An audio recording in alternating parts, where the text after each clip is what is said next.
Hello everyone, and I hope you all are doing well. I'm here to cover the first team profile for this WPL, and this is going to be for the Delhi Capitals women's team.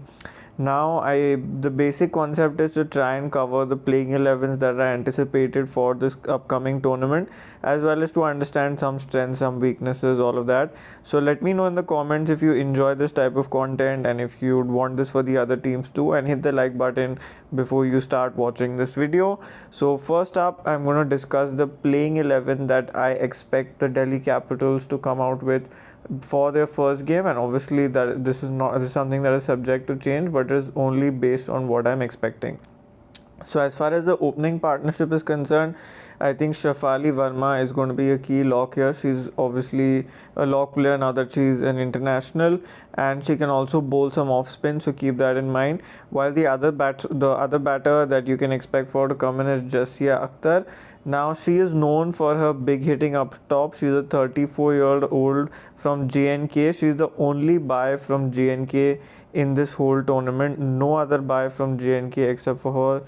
So you should watch out for her, and काफ़ी बड़ी hitting करती हैं, so will be a key choice for you to see. Apart from that, who can be someone who can replace her? Arundhati Reddy is someone who can also be playing. Not in this slot. If she plays, she will play lower down the order. If these guys want an extra pacer, अगर इन्हें extra pacer की ज़रूरत चाहिए, and in that case, possible that Tanya Bhatia also opens the innings. Now that is one possibility. उसके अलावा Jemima Rodriguez, Meg Lanning, both class players. This team, Delhi Capitals, has not announced their captain yet, but likely captains would be Meg Lanning, which is 99% the choice. She's a world champion. Another option is Shafali Verma, who's recently won the Under 19 World Cup with the women's team. So those are the choices, but yeah, I think now the good part about this team is Rodriguez, Meg Lanning, Alice Capsey, Marizanne Cap. This is a world-class middle order, and they all are capable of batting at any of these slots. Meg Lanning we have seen bat at 3, Jemima we have seen bat at 4 and 5, Alice Capsey we have seen bat at 3, 4 and 5, and Marizanne Cap also bats at 3 for South Africa. So will be interesting to see the order of these guys and how they're set up, but they between 3, 4, 5 and 6 will be Jemima, Meg, Alice and Marizanne Cap. Obviously Marizanne Cap will be their key pacer for the tournament, and Alice Capsey can also bowl some off spin if required. The keeper in this team will be Tanya Bhatia. Now the problem with Tanya Bhatia would be that she's slightly slow with the way she starts her innings, so will be interesting to see where she's slotted in as far as the batting is concerned. Jess Jonathan, who's known for her slow left arm spin, also does some batting, but more in the ODI format. She's slightly slow as a batter.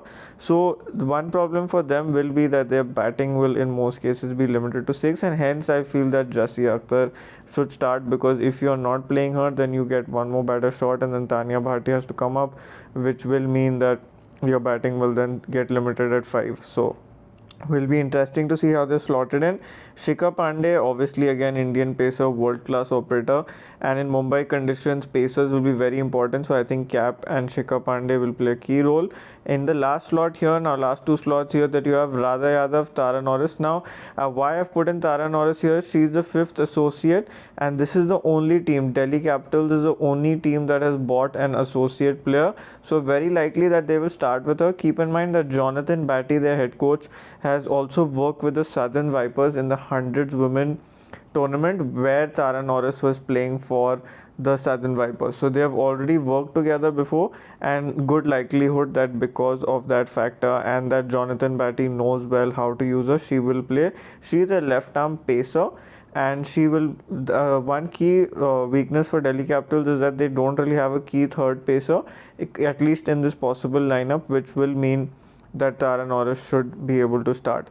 That would mean that the 11th slot would be between Radha Yadav, Poonam Yadav and Tita Sandhu. Now if they want variation, they can go with Poonam Yadav. Poonam Yadav bowls leg spin, Radha Yadav bowls left arm spin, which is already being covered by Jess Jonathan. So very likely that they'd want some variation, which will come via Poonam Yadav or Tita Sandhu, who is a under 19 player of the match in the final. So in the recent under 19 World Cup that happened. She was the player of the match in the final, so she is also a good likely starter here.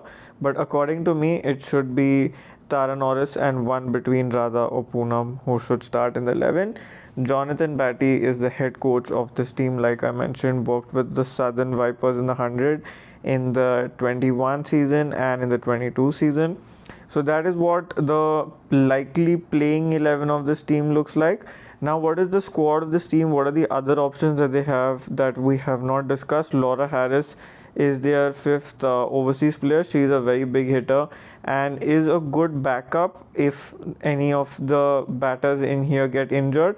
But most of these batters here are a mix of stable and big hitting, while Laura Harris is known only for the big hitting aspect. So the player mix does become slightly limited if she has to be brought into the team. Also, another key point for you to keep in mind is Jasia Akhtar also opened for the India D team in the recently concluded T20 Challenger tournament, and good likelihood hence that she should be opening in the series. She also had two very explosive 50s that I remember, so she should be a front contender to start. And Sneha Dipti is another right hand batter who's available here. Aparna Mondal is a keeper, but again similar problems to Tanya Bhatia in terms of pacing the innings, so not too much expectation in terms of her starting out of Tanya, especially because Tanya is an ex-international. So that rounds up the batting section. In the bowling section, you have Poonam Yadav, Tara Norris and Tita Sandhu, all three of whom that we have already discussed, and few of them also likely to start. And then here in the all-rounder section, we already discussed Alice Capsey, Arundhati Reddy, who is a pacer plus bowls some, plus bats some big hitting down the order. Just Jonathan Maris and Cap we discussed. Minu Mani, if I'm pronouncing that correctly. Now she is a left-hand batter, and over and above that, she also bowls off break. Plays for Kerala, can be a decent choice to try out, especially in front of team that have a lot of left-handers. Her off spin in that case will be of good use. Radha Yadav we already discussed. Shikha Pandey we already discussed. So that rounds up the teams. Now, what are the strengths and weaknesses that I feel these teams have? The strengths for me, as for Delhi, is batting powerhouses. They have a lot of good batting options, and if you see this order, I think from 1 to 6 they have world class. This is like a world class operating team, so you cannot expect more. And in conditions of Mumbai, Alice Capsey, Marizan Cap, Meg Lanning should really enjoy themselves. Jemimah will know these conditions best because she's played, born, brought up here, so she would know these conditions well. Jasia Akhtar will enjoy these conditions too, because keep in mind that because these games are being played in Mumbai, dew will play a big role. Ball will come onto the bat better, which will mean that the key role that these batters would play in terms of big hitting would be only more, especially with the shorter dimensions. All these games will be played at DY Patil Stadium and Brabant Stadium, where we know that dimensions are not too big. So yes, the batting will play a very important role. So their batting is really has a mix of good stability and power batting. Overseas players are top quality, especially for these conditions. But my one weakness here is that I feel is that they are one pacer short, because that can play a key role in these kind of conditions, especially with the extra dew. It would mean that you would want that extra pace option, which they don't have, and lack of bench strength. So while their four overseas all bowlers are rather players are top class and their starting lineup is top class, their backup is very less. If any of these players, especially the first 9 on the screen, get injured, it will be very difficult to replace them from the existing set that they have. So yes, that is what I feel about this team.